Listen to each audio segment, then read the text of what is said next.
Hello everyone, आज की मेरे वीडियो का टॉपिक है लर्निंग डिसेबिलिटी। लर्निंग डिसेबिलिटी जिसमें बच्चों को पढ़ने में, लिखने में, समझने में कठिनाई होती है।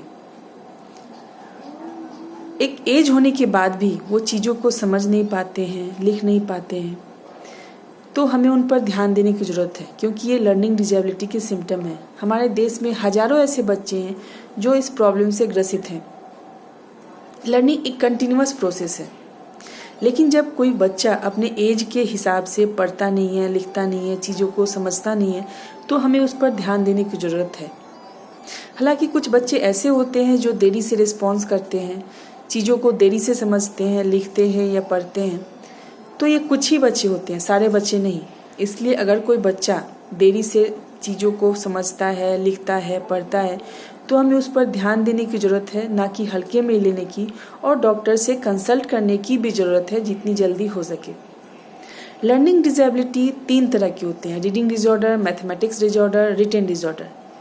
रीडिंग डिसऑर्डर जिसे डिसलेक्सिया भी कहते हैं, इसमें बच्चे शब्दों को ठीक से पहचान नहीं पाते हैं, जो पढ़ते हैं उसे समझ नहीं पाते हैं, जबकि उन्हें आँख का या कान का प्रॉब्लम नहीं होता है, और उनका इंटेलेक्चुअल लेवल भी एवरेज होता है। इसलिए अगर किसी बच्चे में ये सिम्टम देखें तो तुरंत ध्यान देने की ज़रूरत है। इसके बाद आता है मैथमेटिक्स डिसऑर्डर, जिसे डिसकैलकुलिया कहते हैं। इसमें बच्चे में मैथ से रिलेटेड प्रॉब्लम देखे जाते हैं।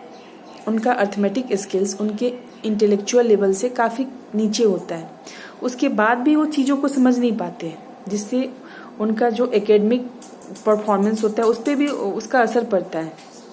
वो गुना, भाग, जोड़, घटाव में कठिनाई फील करते हैं। इसके बाद रिटेन डिसऑर्डर आता है, जिसे डिस्ग्राफिया कहते हैं। इसमें बच्चे बार बार चीज़ों को लिखते हैं और बार बार गलती करते हैं। इसमें spelling, grammar, punctuation, paragraph writing से रिलेटेड प्रॉब्लम देखे जाते हैं। हालांकि उनका इंटेलेक्चुअल लेवल एवरेज होता है, इसके बाद भी वो गलती बार बार करते हैं।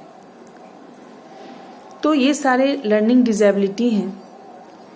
अगर बच्चे में थोड़ी सी भी समझ होती है तो इससे बच्चे के मानसिक स्टेटस पे भी इसका असर पड़ता है। जब वो अपने एज के दूसरे बच्चों को देखता है और वो खुद अपने को देखता है कि मैं चीज़ नहीं कर पाता हूँ, तो कहीं ना कहीं उससे हीन भावना का फील होता है। इसलिए हमें बच्चों पर ध्यान देने की ज़रूरत है कि बच्चे में कौन से सिम्टम हैं, कौन से सिम्टम ऐसे आ रहे हैं जो लर्निंग डिसेबिलिटी से रिलेटेड हैं। Thank you. अगर आपको मेरा वीडियो अच्छा लगा हो तो प्लीज़ लाइक, शेयर और सब्सक्राइब करें। धन्यवाद।